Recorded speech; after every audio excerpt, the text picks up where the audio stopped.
Hey traders, this is Jeff from ZenTrader.ca with a market update, and today was a significant point for my timing signal as it went to the sidelines. Now, just about all the charts I'm about to show you, if I didn't have a timing signal and I was just looking at the charts, I would look at these charts and be like, market's going to bounce.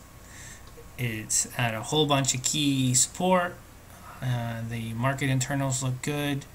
I have some daily charts here to show you that looks like we're just hitting like all these areas where the logical left brain part of me says, okay, market's going to go up, and it very well may.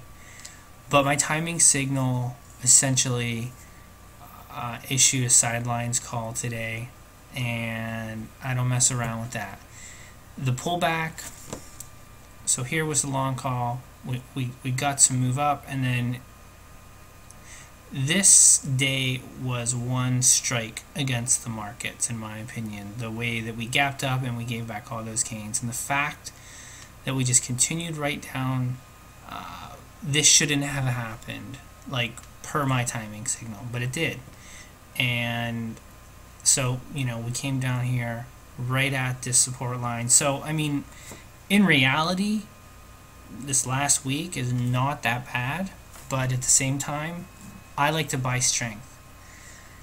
Therefore, we just didn't have enough strength in the general markets to keep my timing signal bullish. So, you know, I exited out of the majority of my Qs.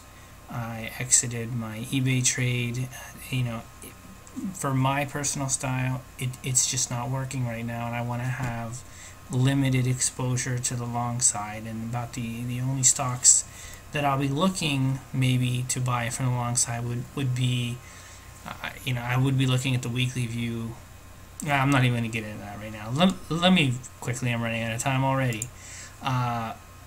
Daily chart of the NASDAQ, it's pretty much the same chart, same looks, same support line. Not that beat up when you look at the Keltner channel. Dip pretty much closed below the middle Keltner channel on all three major index, but I mean, this isn't that bad. We did have some late day buying.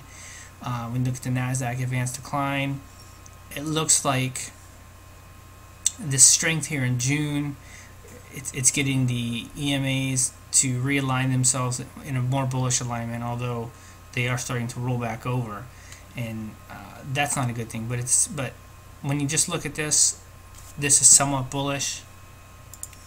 S&P found support at the 50-day moving average. You know, you do have the 200 moving average pointing. Well, it has an upward bias. So, and you have the same thing here with the NASDAQ. Support 50-day. It actually dipped down below, and it had some late day buying. Volume hasn't been all that bad. And then the other chart that I want to talk about is, see, my thesis on the markets is that the dollar is going to form a double top. Bonds, let's see what TLT did today. I haven't even looked at it. Yeah, I thought bonds were going to go up and form somewhat of a double top, and that kind of looked like it did. And I felt that the market would rally. And, you know, maybe I just got in too early. It's tough to say. You know, the markets to me look like they're going to bounce. You know, with the dollar declining and bonds declining, that would, in theory, make you think that the stock market's going to, you know, rise. But I follow my signal, and maybe that's, you know, maybe that's going to end up hurting me this particular trade. I'm not crazy about a whipsaw, but it is what it is.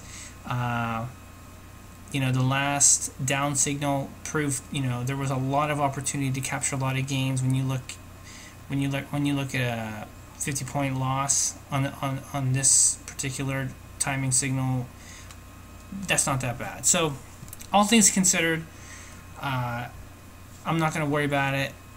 I'm gonna, you know, I have one position, well, 1.5, I guess, positions, and I'm just gonna watch the market and see how it reacts over the next couple days. What I think is going to happen, it's either going to severely weaken or we're going to bounce, and then we'll have to look at the nature of that bounce and see if we start to get some momentum stocks on my scans, which I have not seen anything all week, pretty much